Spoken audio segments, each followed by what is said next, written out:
חזרתם אלינו. לפני השיר שוחחנו עם תומר שקד, יושב הראש פרלמנט הנוער של פתח תקווה.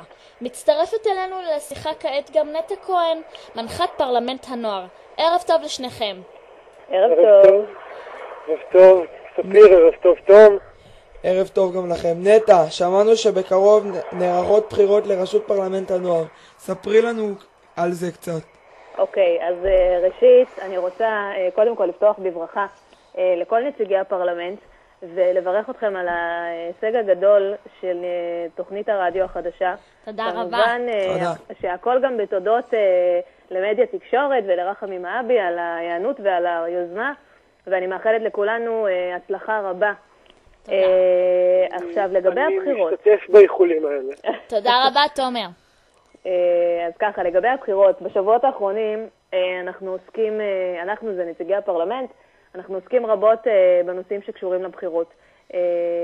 בבחירות עצמם נבחרים יושב ראש וסגן, ואנחנו עוסקים כל הזמן בתכנים של מהי הבחירות ומהי דמוקרטיה ומהי בחירה ראויה. אנחנו ממש, חדר הפרלמנט כמרקחה בשבועות האחרונים, גם לעניין של מי מתמודד ומי יהיה היו"ר ומי יהיה הסגן, וגם בעניין של התרגשות ותכונה רבה לקראת היום המאוד מאוד מיוחד והמאוד חגיגי הזה, ואני חושבת שמי שלא חווה אותו צריך לעבור את זה כדי לדעת מה זה יום בחירות. אוקיי, נטע, מדוע לדעתך חשוב שיבחר יושב ראש לפרלמנט הנוער? יושב הראש למעשה מתווה את המדיניות של הפרלמנט. הוא בעצם מחליט, כמובן שהכל בשיתוף עם חברי המזכירות, אבל הוא בעצם מתווה את הדרך, ובהחלטה עם שאר חברי המזכירות מחליטים על מטרות קרובות, מטרות השנה הקרובה, וביחד איתם היו"ר הוא זה שבעצם נוטל את המשכות לידיו ומצעיד את הפרלמנט לעבר המטרות. אוקיי. מהן התכונות שלדעתך חשוב שימצאו ביושב הראש פרלמנט הנוער שיבחר?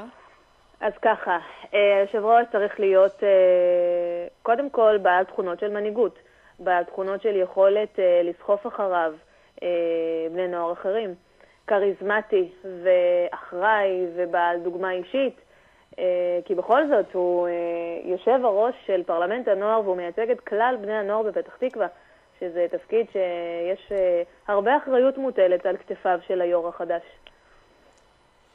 אוקיי, תומר, בתור היושב ראש יוצא, במה כרוך התפקיד? האם הוא מתאים לכל אחד? התפקיד כרוך קודם כל בהרבה רצון טוב ובהרבה השקעה, בהשקעה של הרבה זמן. אם הוא מתאים לכל אחד, אני לא חושב שהוא מתאים לכל אחד, כי אני לא חושב שכל אחד יש לו את היכולת, ואני חושב שכל אחד רוצה להתמודד עם כל כך הרבה לחץ ועם כל כך הרבה משימות בו זמנית. אני חושב שכל המתמודדים ניחנו בכישרונות ובכישרונות שהם צריכים למלא את התפקיד טוב. אני מקווה שנגיעים עם רצון טוב, הרבה מוטיבציה והרבה מוכנות לתת מעצמם ולהשקיע, שהם יצטרכו את זה. אוקיי, נטע, מה את מצפה מיושב הראש החדש? אני מצפה שיושב הראש יהיה מישהו בעל יכולת מנהיגותית ובעל יכולת לקבל החלטות, כי יש הרבה צמתים בתפקיד הזה שנקרא יושב ראש, שבו היושב הראש צריך לקבל את ההכרעה וההחלטה ובעצם על ידי כך להוביל את שאר חברי המזכירות ואת יתר נציגי הפרלמנט. אנחנו מצפים שהוא ידע להוביל את הפרלמנט, להצעיד אותו אל עבר הגשמת המטרות שלו, כמובן לטובת כולם. תודה רבה לשניכם.